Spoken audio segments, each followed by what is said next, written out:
대통령실과 한동훈 위원장의 이 충돌 양상으로 인해서 이준석 신당이 얻게 될 반사이익이 클 것이다, 아니다. 어떻게 보세요?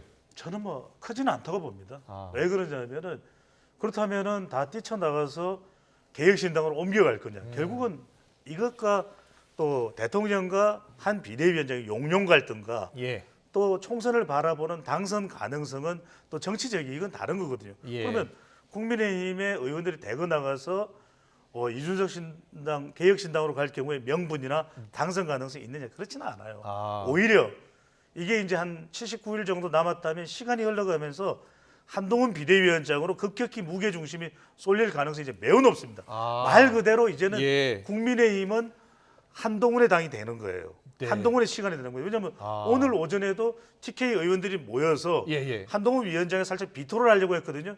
그런데 지금 정서가 살펴보니까 지역 여론이 그런 게 아니에요. 아. 그러다 보니까 그 모임이 무산이 됐습니다. 그 이야기는 저는 이 사태 파장으로 인해서 네. 더 급격히 국민의힘 지지층과 대통령 지지층마저도 보수 진영은 급격히 한동훈 비대위원장 쪽으로 쏠림과 수렴 현상이 일어날 가능성이 높을 것으로 보입니다. 그렇게 분석하시는군요. 어떻게 근데 물론 보세요? 그렇게 될 수 국민의힘? 있지만은 집권당의 가장 큰 프리미엄이 뭐죠? 집권당의 프리미엄. 가장 큰 거로는 정책과 살림과 관련돼서 호흡을 맞춰가고 예. 중요한 제안을 얘기해 주는데 이런 식으로 충돌할 경우에 오늘 왜 5차 민생 토론회를 벼랑간 대통령이 예. 30분 전에 불참했죠. 불참해 그 부분은 뭐냐면 굉장히 나름대로 심기를 표현한 겁니다. 예, 그럼 예. 엄청난 프리미엄을 스스로 잘라내는 거라고 볼 수밖에 없단 말이죠. 네. 이런 부분 당연히 한동훈 비대위원장 쪽으로 힘이 실릴 수밖에 없는 구조이기 때문에 이거는 뭐 이제는 한동훈 체제를 통해서 총선을 치를 수밖에 없게끔 다 그걸로 넘어간 거예요. 예. 특히 수도권에 나오려고 하는 분들이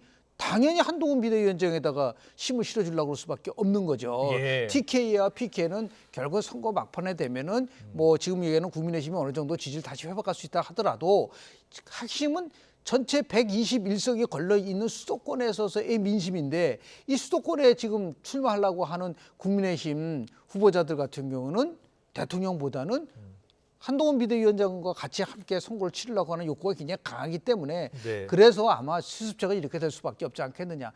어떠한 경우라도 더 이상 이제 대통령실이 이 문제와 관련돼서는 전혀 개입하지 않고 그런 선언을 할 필요가 있지 않을까. 예. 그러면서 자연스럽게 한동훈 비대위원장이 힘을 갖게 되는 그거 어떻게 표현하면은 아까 말씀드린 예. 전략적 충돌이 아니라 어떻게 보다 보니까 결국은 이거는 한동훈 체제를 더 공고화시켜 줄 수밖에 없는 그런 구도로 가져갈 수밖에 없지 않겠는가 그렇군요. 봅니다. 예.